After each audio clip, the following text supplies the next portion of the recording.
സമസ്ത president Jifri തങ്ങളുടെ യാത്രയ്ക്ക് ആശംസ അറിയിച്ച് മലപ്പുറത്ത് കോൺഗ്രസിന്റെ ഫ്ലെക്സ് ബോർഡുകൾ. യാത്രയിലെ കോൺഗ്രസ് നേതാക്കളുടെ പങ്കാളിത്തത്തിൽ ലീഗിന് ആശങ്ക. മുഹമ്മദ് ഷഹീദ് ചേരുന്നുണ്ട്. ഷഹീദ്, അങ്ങനെ നേരത്തെ ഉണ്ടായിട്ടുള്ള അസ്വാരസ്യങ്ങൾ അതൊക്കെ തന്നെ എന്തായാലും ലീഗിന്റെ സമ്മർദ്ദം കൊണ്ട് തീരുന്ന ഒരു ഘട്ടത്തിൽ ഇപ്പോൾ ഈ യാത്രയ്ക്ക് ആശംസ അറിയിച്ചുകൊണ്ട് കോൺഗ്രസിന്റെയൊക്കെ ഫ്ലെക്സ് ബോർഡുകൾ വരികയാണ്. ഈ നേതാക്കൾ മറ്റേതെങ്കിലും തരത്തിലുള്ള പ്രതികരണങ്ങൾ, ആരുടെ നേതാക്കളുടെയൊക്കെ പങ്കാളിത്തം ഉണ്ട്? ലീഗ് ഈ വിഷയത്തിൽ എന്താണ് ആശങ്കയായി കോൺഗ്രസിന്റെ ഈ സാന്നിധ്യത്തെ കാണുന്നത്?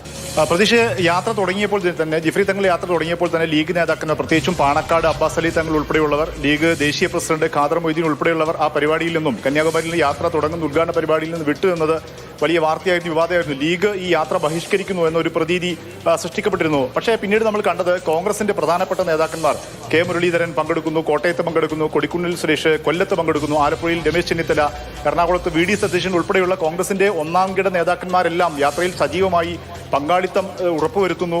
അവർ ഈ യാത്രയിൽ വലിയ ആശംസ അറിയിച്ചുകൊണ്ട്, സമസ്തയ്ക്ക് വലിയ പിന്തുണ അർപ്പിച്ചുകൊണ്ട് അവരുടെ ഇടപെടൽ പ്രസംഗങ്ങൾ ഉണ്ടാകുന്നു.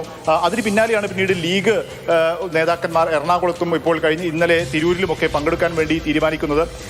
ഇതിന് പിന്നാലെയാണ് ഇപ്പോൾ മലപ്പുറത്ത് ഫ്ലെക്സ് ബോർഡുകൾ, മലപ്പുറത്തും കോഴിക്കോട്, കൊടുവള്ളി ഉൾപ്പെടെയുള്ള സ്ഥലങ്ങളിലും ഈ കോൺഗ്രസിന്റെ വിവിധ കമ്മിറ്റികൾ, കൊണ്ടോട്ടി മുനിസിപ്പാലിറ്റി കമ്മിറ്റി കോൺഗ്രസിന്റെ, ഒപ്പം തന്നെ കൊടുവള്ളി നിയോജകമണ്ഡലം കമ്മിറ്റി ഉൾപ്പെടെയുള്ളവർ ഈ യാത്രക്ക് ഈ പിന്തുണ അർപ്പിച്ചുകൊണ്ട്, ആശംസ അർപ്പിച്ചുകൊണ്ട് ഫ്ലെക്സ് ബോർഡുകൾ ഉയർത്തുന്നത് എന്നുള്ളതാണ് പ്രധാനപ്പെട്ട കാര്യം. ഞാൻ ഫ്ലെക്സ് ബോർഡുകൾ ഉയർത്തുന്നത് മാത്രമല്ല, കോൺഗ്രസ് നേതാക്കന്മാർ, ഈ ലീഗ് നേതാക്കന്മാർ വിട്ടുനിന്ന് ഈ യാത്രയിൽ കോൺഗ്രസ് നേതാക്കന്മാർ സജീവമായി പങ്കെടുക്കുന്നതിലൂടെ ഈ സമസ്തയും കോൺഗ്രസും തമ്മിൽ, കോൺഗ്രസ് പാർട്ടിയും തമ്മിൽ വലിയ ഐക്യം രൂപപ്പെടുന്നു എന്നൊരു ആശങ്ക, ഒരു ചർച്ച ഇപ്പോൾ മുസ്ലിം ലീഗ് നേതൃത്വത്തിനിടയിൽ ഉണ്ടാകുന്നു എന്നുള്ളതാണ് നമ്മൾ മനസ്സിലാക്കുന്നത്. അതുകൊണ്ട് തന്നെയാണ് ചില വിട്ടുവീഴ്ചകൾ നടത്തിക്കൊണ്ട് ഈ യാത്രയിൽ പങ്കാളികളാകാം, അല്ലെങ്കിൽ അതിൽ സദസ്സുകളിൽ പങ്കെടുക്കാമെന്നൊരു തീരുമാനത്തിലേക്ക് ലീഗ് വരുന്നത്.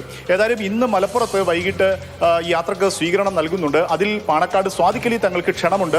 അതിൽ അദ്ദേഹം പങ്കെടുക്കുമോ എന്നുള്ള കാര്യമാണ് എല്ലാവരും ഉറ്റുനോക്കുന്നത്. സമസ്തയും ലീഗ് കേന്ദ്രങ്ങളും എല്ലാം ഉറ്റുനോക്കുന്നത് എന്നുള്ളതാണ്. ഇന്നലെ തിരൂരിൽ നടന്ന പരിപാടിയിൽ കുറുക്കോളി മൊയ്തീൻ MLA ഉൾപ്പെടെയുള്ളവർ, ചില ലീഗ് നേതാക്കന്മാർ പങ്കെടുത്തിരുന്നു. പക്ഷേ ഏതായാലും പാണക്കാട് കുടുംബത്തിൽ നിന്നും ഇതുവരെ ആരും, ഇന്നലെ അബ്ബാസ് അലി തങ്ങൾ പങ്കെടുത്തത് ഒഴിച്ചു നിർത്തിയാൽ മറ്റാരും പങ്കെടുത്തില്ല. ഏതായാലും ഇന്ന് സ്വാദിഖ് അലി തങ്ങൾ മലപ്പുറത്തെ പരിപാടിയിൽ പങ്കെടുക്കുമോ എന്നുള്ളതാണ് എല്ലാവരും ഉറ്റുനോക്കുന്നത്.